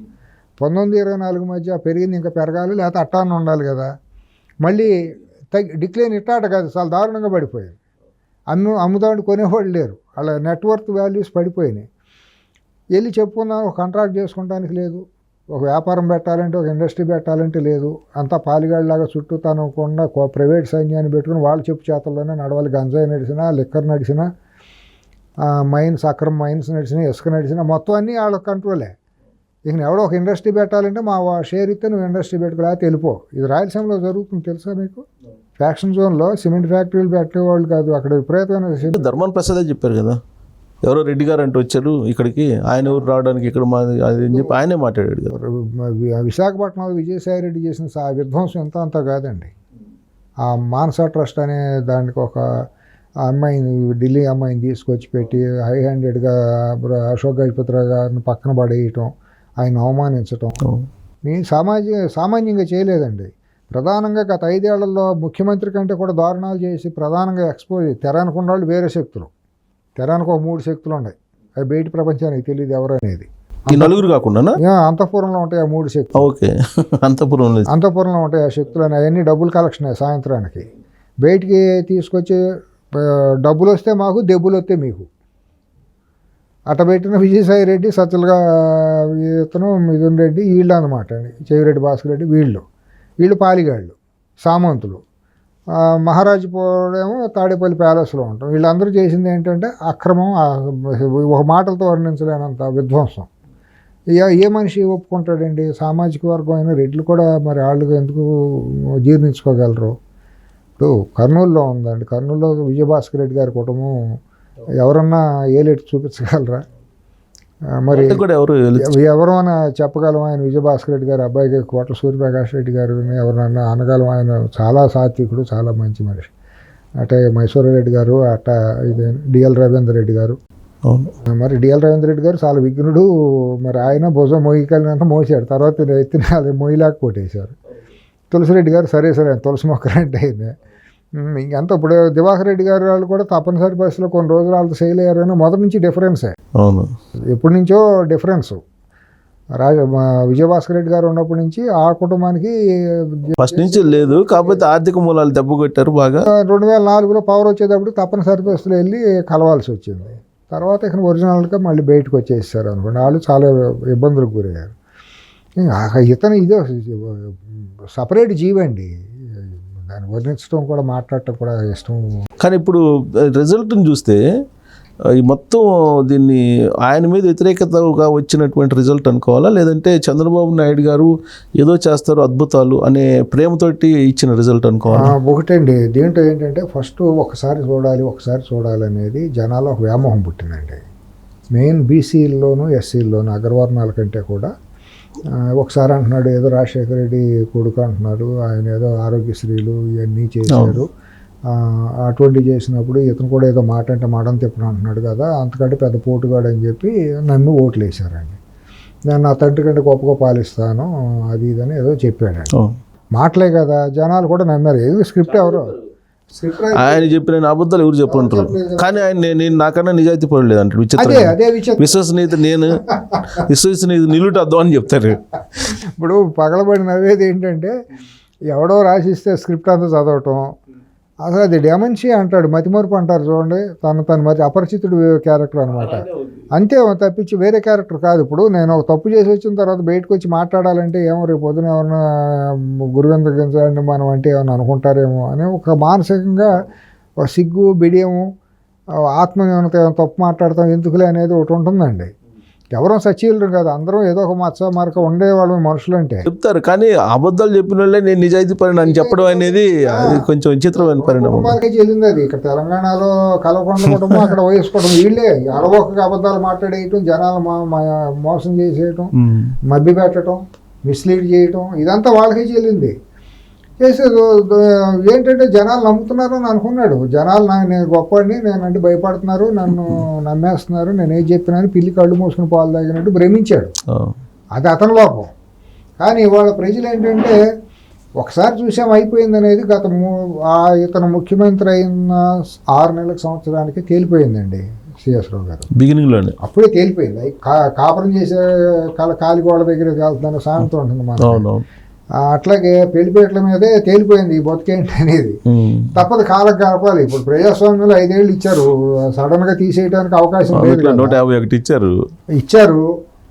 151 అంటే నేను పెద్ద పోటుగాడిని అందగాడిని, ఎన్టీ రామారావు తర్వాత నేనే గొప్పని, ఎన్జీ రంగా గారును, వావిలాల గోపాలకృష్ణయ్య గారు, ధర్మల నాగిరెడ్డి గారు, ఇటువంటి వాళ్ళు అందరూ కూడా నా ముందు ఎందుకు సరిపోరు. అసలు వాళ్ళ పేర్లు కూడా తెలియదులేండి. తెలియదు, ఆయనకి తెలియదు. ఒకళ్ళు తెలిసినా కానీ వాళ్ళు ఎవరు అంటారు. నాకన్నా వాళ్ళకన్నా నేను గొప్ప ఫీల్ ఉంటుంది. తెలియదు, అంత విఘ్నత లేదు. 10th క్లాస్ చదవలేనాడు ఇంక ఈయన అక్కడ వెళ్తే హెచ్పిఎస్లో 10th క్లాస్ అయిందో లేదో కూడా తెలియని పరిస్థితి. ఏదో బలమైన చారిత్రక నేపథ్యం కదా. కాబట్టి అతను ఒక భ్రమలో, చిన్నప్పటి నుంచి కూడా అది ఒక భ్రమల్లో బతికాడు. ఆడిందే ఆట పాడిందే పాటగా ఉంది. తను ఎవరు ఎదురు చెబితే సహించడు. ఉదయాన్నే నిద్ర లేకపోతే కూడా సహించడని నేను విన్నాను. తను ఎప్పుడు లెగితే లేగవాలే కానీ ఎవరు కూడా నిద్ర లేపడం అనేది పుట్టిన తర్వాత ఇంతవరకు ఎక్కడ జరగల. అతను చెప్పింది ఆచరించాలే కానీ ఇది వీలు పడదు అని చెప్పడానికి కూడా వినటానికి కూడా సహించడు. నేను చెప్పింది జరిగిపోవాల్సిందే. దానికి తగ్గట్టే పక్కన ఉండాలి. వాళ్ళ అవసరం కోసం అట్టాగే బాబు అట్టాగే సార్ అని అనాలి. పేరు పెడితే సహించడు, సార్ అనాల్సిందే. బలవంతంగా సార్ అనిపిస్తారు. ఎవరన్నా వయసులో పెద్దవాళ్ళు వచ్చి అని అన్నా కూడా సార్ అని పక్కన ఉండాలి అనిపిస్తారు. ఇది ఒక భావజాలం. ఇవన్నీ వికృతమైనవి. ఇవన్నీ సమాజం నేచర్ సహించదండి. స్టార్టింగ్లోనే ఆయన ప్రతిపక్షంలో ఉన్నప్పుడే పార్టీ పెట్టిన కొత్తల్లోనే రాజశేఖర్ చెప్పినట్టున్నాడు, హీరో రాజశేఖర్. ఆయన ఏదో కొంచెం మంచి డ్రెస్ వేసుకోకపోతే ఆ రోజు డయాస్ మీద నుంచి దించేశాడు. కారణం ఏందని అడిగితే అందరూ ఆయన వైపు వస్తున్నారు, వచ్చిన వాళ్ళు అక్కడికి వచ్చిన వాళ్ళు నా వైపు రావట్లేదు. అది సహించే గుణం ఉండదు. అదే నేను మళ్ళీ గెలిచుంటే మాత్రం వీళ్ళకి కూడా ఈ మాత్రం కూడా ఉండేది కాదు. రాష్ట్రం మొత్తం ఒకటే ఉండాలి, ఒకే సీటు ఉండాలి అనేవాళ్ళు. వెళ్తాంటే అందరిలో వేసి నిలబడాలి. ఇది ఎక్కడ వికృతం అండి. చెట్లు కొట్టేటువంటి రాష్ట్రంలో ముఖ్యమంత్రులతో చెట్లు కొట్టేటువంటి, సెక్రటరీకి వెళ్తే పరదాలు కట్టుకెళ్తామేంటి? అంతఃపురంలో స్త్రీలు వెళ్తే పరదాలు కట్టేవాళ్ళు, పరపురుషులు చూడకూడదని. దాని ఘోష అనేవాళ్ళు. మరి ఇదేంటండి, ఒక మగవాడు ముఖ్యమంత్రి అయ్యి ఉండి వెళ్తాడు పరదాలు కట్టుకెళ్ళటం ఏంటి? ఎప్పుడో 60, 70, 100 ఏళ్ళ నాటి చెట్లు కొట్టేటువంటి ఇంత దుర్మార్గం, ఇంత పైశాచిక ఆనందం ఏమైనా ఉంటుందా? కానీ సరే ఇప్పటికి కూడా సరే మ్యాండేటరీ పబ్లిక్ చాలా దారుణంగా ఇచ్చారు అనుకోండి. అతనికి సముచితంగా ఇచ్చారు, తక్కువ ఇచ్చారు. ఇంకా నేను అనుకుంటే తక్కువ ఇచ్చారు. ఘోరంగా అంటే ఘోరమైన ఆయనకి పరాభవాన్ని ఇచ్చారు. ఉదారంగా ఇంకా అయ్యో జాలి తెలిసినట్టు ఉన్నారు. నేనైతే ఇంకా 11 కూడా రాకూడదు. ఓటింగ్ పర్సంటేజ్ అసలు 10-20% మించి కూడా ఉండకూడదు, 16% కూడా ఉండకూడదు అనుకున్నాను. ఇప్పుడు ఆ పర్సంటేజ్ గురించి ఆయన చెప్తున్నాడు. నాకు ఇప్పటికి కూడా వీళ్ళందరూ కలిసి ఎన్ని చేసినా, ఢిల్లీ వాళ్ళందరూ కలిసి చేసినా నాకు ఇప్పటికి కూడా 39 ఉంది. కేసరావు గారు నవరత్నాలైనా ఒక పక్కకి వెళ్తే నత్తగొల్లైనా ఒక పక్కకి వెళ్తాయని, ఏ గూటి పక్షులు ఆ గూటికి వెళ్తాయని ఇటువంటి భావజాలం కలిగిన వాళ్ళు సమాజంలో ఉంటారు. లేకపోతే మరి ఇటువంటి హింసాత్మకమైన వైలెంట్ సినిమాలు ఎందుకు హిట్ అవుతాయి? ఈ సైకో భావజాలం ఉండాలి. హింసాత్మక బ్లడ్ షెడ్ని చూసి ఆనందిస్తారు. కాపురం చేసేవాళ్ళు, సంస్కారవంతంగా సంప్రదాయంగా ఉండేవాళ్ళు ఫ్యామిలీ టైప్ సినిమాలు చూసి ఆనందిస్తారు. మరి ఉంటారు, అటువంటి వాళ్ళు కూడా ఉంటారు. ఇవాళ రావణాసురుడిని, కుంభకర్ణుడిని ఇటువంటి వాళ్ళని ఆరాధించే వాళ్ళు కూడా సమాజంలో ఉన్నారు కదా. ఉన్నారు. మీరు అన్నట్టు ఇంకా 39% దాదాపుగా ఉంటాం అనేది కొంచెం మీరు అన్నట్టు ఆలోచించదగ్గ. అది ఎందుకంటే సమాజంలో బాగా మితిమీరిపోయిన పైశాచికులు కూడా ఉన్నారని మనకి గణాలు, పైశాచిక గణాలు కూడా బలంగా ఉన్నాయని రుజువు అవుతుంది. ఇంకా ఆదరిస్తున్నారంటే 39% నేను అనుకున్నది 39 ఉంటారు. ఇమీడియట్గా డిసింటిగ్రేట్ అవ్వదు. అది కారణాలు ఏంటంటే ఇన్నాళ్ళు విద్వేషాన్ని పెంచి పోషించడం వలన వాళ్ళ అమాయకత్వంతో ప్రజలందరూ ఒక రకమైన భావజాలానికి లోనైపోయిన వాళ్ళు కొందరు. మతం అనే దాన్ని బాగా ఇంజెక్ట్ చేయటం, క్రిస్టియానిటీలో ఉన్న వాళ్ళందరూ ఇది చేయటం. తర్వాత బీజేపీ ప్రధానంగా ఎక్కడైతే బాధ్యత వహించి సమాజంలో ఇటువంటి రుగ్మతలను రూపుమాపాల్సిన బాధ్యత తీసుకోవాల్సిన కేంద్రంలో ఉన్న బీజేపీ ఉదారంగా పెంచి పోషించింది. ఇవాళ కర్త కర్మ క్రియ ఏదేమనుకున్నా కూడా మోడీ మాత్రమే నేను చెబుతాను. తెలుగు నేల మీద, భారతదేశం మొత్తం మీద ఒక వికృతమైన రూపాలు 3 ఇవాళ గత 10 ఏళ్ళుగా నేను చూస్తే, నాకున్న ఇప్పుడు 60 సంవత్సరాల వయసులో నాకున్న రాజకీయ పరిజ్ఞానంతో నేను చూస్తే మాత్రం వికృతమైన రూపాలు 3 కనపడతాయి. ప్రకృతి ధర్మానికి విరుద్ధం, ప్రజాస్వామిక ధర్మానికి విరుద్ధం, ఏ రకంగా చూసినా మానవత్వానికి కూడా విరుద్ధమైన ఇదే. ఒకటి మోడీ, ఒకటి చంద్రశేఖరు, ఒకటి ఈ ఆంధ్రప్రదేశ్ జగను. మీరు చెప్పరు కాబట్టి నేను చెప్తున్నా. ఇదే ఈ మూడు ఒకే భావజాలం, సామీప్యత, సారూప్యత, సాయుజ్యత అంటారు సంస్కృతంలో. ఆ మూడు ఒకే దృక్పథాలు, ఒకే కోణాలు తప్పించి, ఒకే ధృవాలు తప్పించి వాళ్ళు లేరు, ఇది లేదు. కాబట్టి ఆయన పెంచి పోషించాడు వీళ్ళని. కాళేశ్వరం ప్రాజెక్టులో 1,50,000 కోట్లు బూడిదలో పోతాయంటే నువ్వు ప్రధానమంత్రిగా ఉండి నువ్వు చేసింది ఏంటి దేశానికి? అవార్డు ఇచ్చారు. నువ్వు నీ మంత్రులను పంపించి ప్రపంచంలో ఎంతో వింతగా కితాబులు ఇప్పిస్తావా? నీకు ఇంటెలిజెన్స్ ఏమైంది? సెంట్రల్ వాటర్ కమిషన్ ఏమైంది? ధరణి పేరుతో ప్రజలు ఆస్తులన్నీ కొలగొడతా అంటే కేంద్రంలో ఉన్నాడు, నీకు తెలియదా? నీ పార్టీ ఇక్కడ నోరిప్పదా? ధరణిని నేను తీసేస్తాను, నేను రద్దు చేస్తాననే మాట నీ పార్టీ అందా? అంటే నీ అనుమతితోనే ఇక్కడ జరుగుతున్న దోపిడీ అంతా. హైదరాబాద్ చుట్టుపక్కల 111 జీవో లాంటిది పర్యావరణానికి విఘాతం కలిగించే చర్యలు చేస్తే 111 జీవో తీసేస్తా అంటే నీ పార్టీ స్పందించిన తీరేంటి? మీరు చేసిన పోరాటం ఏంటి? రైతుల పక్షాన్ని బీజేపీ ఏమన్నా తెలంగాణలో పోరాడిందా? చెప్పండి, ఏ రైతు పక్షాన్ని పోరాడింది? హైదరాబాద్లో ఇండస్ట్రియలిస్టుల పక్కన పోరాడింది, లేకపోతే ఏమన్నా సంపన్న వర్గాలకు ఏమన్నా నష్టం జరిగితే వాళ్ళ గురించి పోరాడిందే తప్పించి పేదవాడి తరఫున బీజేపీ అక్కడ పోరాడిన చరిత్ర ఎక్కడ ఉందా? రైతులను చాలా హింసించి హేళన చేయలేదా బీజేపీ? ఢిల్లీలో రైతులందరూ కిరాయి సైన్యం అని తాలిబాన్లతో నేను తీవ్రవాదులతో పోల్చలేదా ఈ బీజేపీ? ఇది బీజేపీ అప్రజాస్వామికమైంది, దేశద్రోహులు అంటే బీజేపీ వాళ్ళే అంటా. నేను బీజేపీ ఓటేసా. ఎందుకంటే నేను దత్తాత్రేయ గారు అంటే నాకు వ్యక్తిగతంగా చాలా ఇష్టమైన మనిషి, సౌమ్యుడు. నా ఓటు వచ్చినప్పుడు హైదరాబాద్లో బీజేపీ కంటే మంచి మనిషి, ఆయనకి ఇది చేసాం. 2014లో ఈ దుర్మార్గుడైన మోడీకే ఓటేసాం, ప్రధానమంత్రి వస్తే బాగుంటుందని. తర్వాత రిగ్రెట్ ఫీల్ అయ్యా. ఆ పుణ్యకాలం అయిపోయింది కదా అప్పటికి. 14 వేసుకున్న తర్వాత రియలైజ్ అయ్యి పొరపాటు అయిపోయింది, చాలా రిగ్రెట్ అయ్యి చంపలేసుకునే పరిస్థితి వచ్చింది. అదే పరిస్థితి వాళ్ళ ఆంధ్రప్రదేశ్లో డ్రగ్స్ నీకు ముంద్రా పోర్ట్లో 6,000 కేజీలు డ్రగ్స్ దొరికింది విజయవాడ అడ్రస్గా. వాళ్ళకి ఆ కేసు ఏమైందండి? దాంట్లో అరెస్టులు ఏమైనాయా? అది లేదు. రీసెంట్గా జరిగిన విశాఖది లేదు, దాని అరెస్టులు అయినాయా? ఇంపోర్టర్ ఎవడో, ఎక్స్పోర్టర్ ఎవడో, దాని మీద చర్యలు ఏం తీసుకున్నావు నువ్వు? నిన్న 25,000 కేజీలు విశాఖపట్నంలో దిగుమతి అయితే నువ్వు తీసుకున్న చర్యలు ఏంటి? రాష్ట్ర ప్రభుత్వం ఉంది కదా, రాష్ట్ర ప్రభుత్వం ఏం చర్యలు తీసుకుంది? 25,000 కేజీలు అంటే సామాన్యం అండి? భారతదేశానికి మొత్తానికి వస్తుందని చెబుతున్నారు. దాదాపు సగం భారతదేశానికి అందరూ వాడినా కూడా అది సరిపోతుంది అంటున్నారు. ఒక్కొక్క గ్రామాన్ని డైల్యూట్ చేస్తారంట. అంత ఘోరమైనగా జరుగుతా అంటే నువ్వు కేంద్రంలో ఉండి ఏం చేసినట్టు? నువ్వు డిమానిటైజేషన్ పేరుతో నోట్లు రద్దు చేసి నువ్వు సాధించింది ఏంటి? ఎవరిని మోసం చేసావు? ప్రజలను మోసం చేయలేదా? మరి వీళ్ళు చేసిన 3 ఒకే రూపంగా లేవా? వీళ్ళు చేసిన అకృత్యాలను, అప్రజాస్వామిక చర్యలన్నీ ఒకే రూపంగా లేవా? ఎంత మునిపి ఎవరన్నా చేశారని ఎంత ఘోరాలు? మరి కేంద్రంలో ఉన్న ఆయన మద్దతుతోనే ఇతను రెచ్చిపోయింది అన్నాళ్ళు. చేసిన కల్తీ లిక్కర్ వ్యాపారం చేయలేదా? ఎన్ని వేల మంది చనిపోయారు, లక్షల మంది చనిపోయారని ఆంధ్రప్రదేశ్లో. లివర్లు పోయి, కిడ్నీలు పోయి, ఇవాళ అది ఎంతమంది పుస్తల తాళ్ళు దిగిపోయినాయండి మా మహిళలకి. ఎంతమంది పిల్లలు అనాథలు అయిపోయి రోడ్డును పడ్డారని తండ్రులను కోల్పోయి. తెలంగాణలో జరిగిన విధ్వంసం అది కాదా? ఇవన్నీ పెంచి పోషించింది నేను బీజేపీనే అంటాను.